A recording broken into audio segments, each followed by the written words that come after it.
Hey everyone, we're back with another mini tip guide for new players.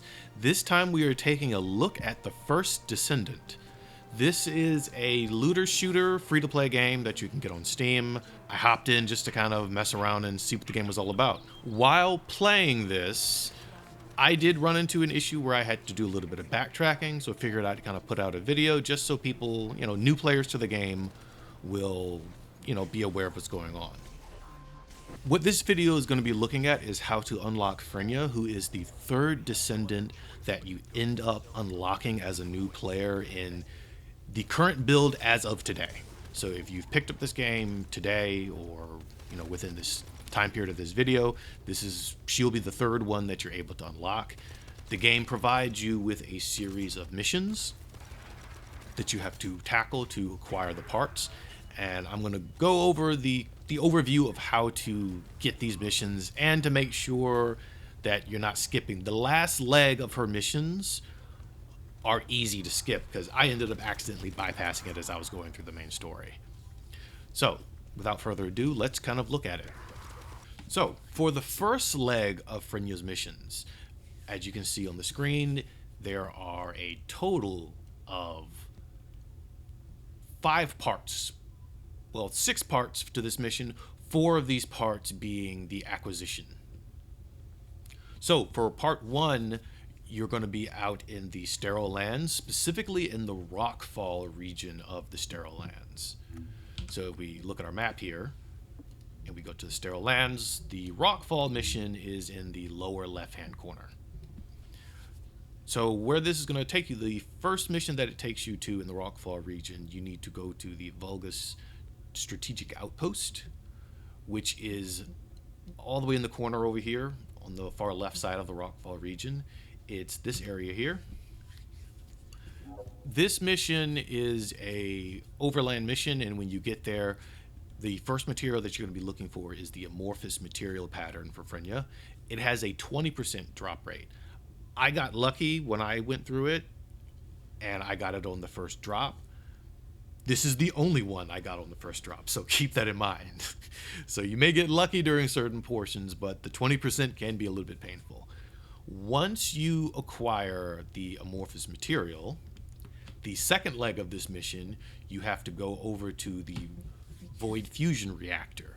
So on your mini-map, this is a red diamond with a circle in the middle of it. If you look at the mission details here, so essentially you go to this fusion reactor, you activate it, and a boss will spawn, kind of like an elite creature. Once you fight this and defeat it, if you're geared properly, it should not be too rough to beat him. You don't need a whole lot of gear. At this time, I was basically using the gear that I had found as I was going through the main story. So if you've been just equipping kind of like the newest stuff that you've been finding, and you've been leveling up, you should be fine. And this is without me doing any serious grinding. This is just going location to location as I'm doing the main mission. Once he is beaten, a reconstructed device is going to appear. This will look like a green sphere. It might be up on a high ledge, so just pay attention to that if it's up there. It will stay in the world for 5 minutes. During these 5 minutes, you go up to it, you interact with it, and what it will do is it will take the amorphous material and it will turn it into the next material that you need for the quest, which is the Freyna Code. Once you have acquired the Freyna Code, you'll be heading over to the Vespers region. Now, if you have been doing these missions as you've been doing the main quest, you will get here through the main quest. So it's important, I say, like when you get to that first zone, if it doesn't drop during that first 20%, keep doing it to get it. The easiest way to do these is to do them as you're going along. That way you don't have to backtrack. Now, once you've done the main quest far enough to unlock the Freyna region, the next step that you have to do once you get here, and also big thing to keep in mind about a lot of these. So a lot of these quests, some of these missions that you have to go to unlock these parts, you probably will have to clear enough of the missions in the area to unlock these particular missions. If you're following the main quest, you'll automatically be doing that because you have to clear enough to progress. So this is definitely kind of like definitely progress this with the main quest if you're new. But once we get over to the Vespers region, that's the next big area that we're heading to.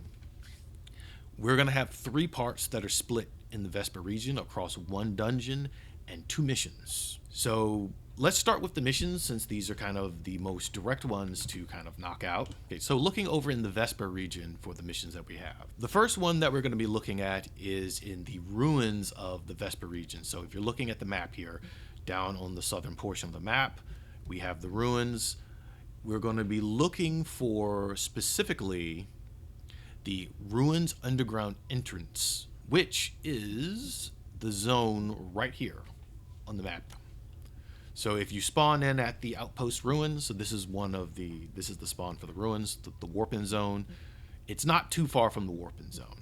So you go down to the ruins underground mission, and if we pull up the mission thing here, as you can see, this is where you get the Freyna Spiral Catalyst. It has a 20% acquisition rate, so keep that in mind. You may have to run this a few times. The mission's not super difficult. What will probably be taxing, like I said, is having to run it quite a few times, depending on how lucky you are.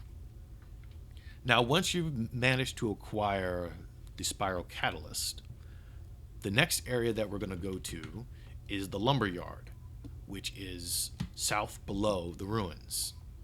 So in the Lumberyard here, we're going to be looking for the frontline mission. Now, luckily for the frontline mission, this one is right next to the outposts. So these outposts, in case you don't know, in case you're very new, these outposts, these are the teleport zones in every region here. So the outposts in the Lumberyard's eastern side, there is a Lumberyard outpost. You can teleport to this. Directly to the north, you have a mission up here. This is an extermination mission. And once again, this is for the Freyna Stabilizer. This has another 20% drop rate.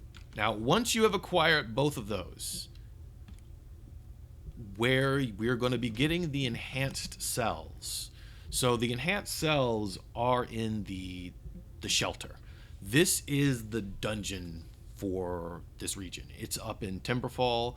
Depending on the order of the missions, you may end up doing this dungeon first before the others. So the first time you run this dungeon, it will have a 20% chance to drop the enhanced cells. Now, if these do not drop the first time, now if you get lucky and they drop, you're good to go. You don't have to worry about it. But if they do not drop, there are a few things to keep in mind about how the dungeons work.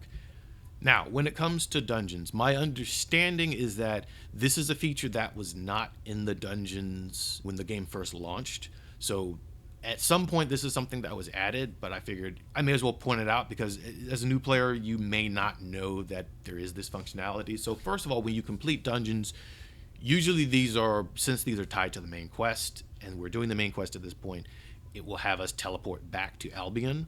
Albion is the game's primary social and mission hub. If you need to run this again, you can enter it from Albion, so you don't have to go back to the region, to the Vesper region, to manually proc the dungeon.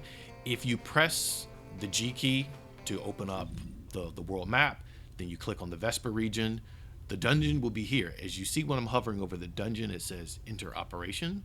So if I hit left click, I can enter this from right here. Now, the important thing that you should definitely keep in mind, if you have to run this multiple times, maybe you've run the shelter 3 times already and you're tired of it, or maybe you don't like the shelter that much, or you just want something different. So down below when you're on this mission screen, if you've already cleared this mission, there is this checkbox here, other infiltration support.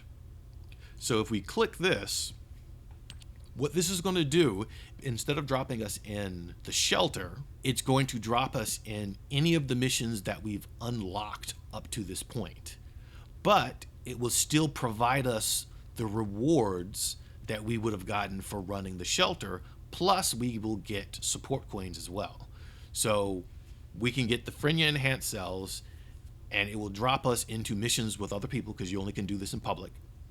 So it will drop us into missions that we've unlocked up to this point with other people. They'll be random, and we'll still have that same 20% chance to get the Freyna enhanced cells. Like I said, this is good if you're looking just to change it up, because it can get kind of, as someone who has grinded in a lot of games, it can get kind of tedious after a while. If this is a recent thing they added, this is actually a really good feature that can kind of at least change up the grind a little bit. Now, once you've acquired all the parts, the quest will direct you to go over to Anise. She is in the Albion hub. She's where you go for all of your research needs. So when you're researching weapons, when you're researching descendants, when you're researching other material parts. So as you can see on my screen here, I have 2 that are going. I have a weapon that's currently researching, that'll be done soon, and I already have Freyna kicked up and ready to go.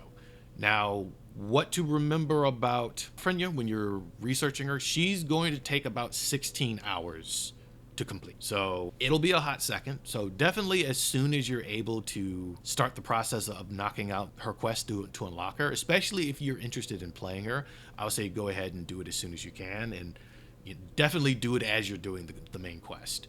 That way you're getting her as quickly as possible, and you don't have to be like me and actually go back and have to do it after the fact. Thanks for watching this video. Like I said, this is a short one. It's just bringing you just a few tips on unlocking Freyna as you're going through the main story quest. As I come across more stuff that I find interesting, I'll be sure to post videos. If you have any questions or comments you want to make, be sure to leave it down in the comments section, and I'll see you in the next video.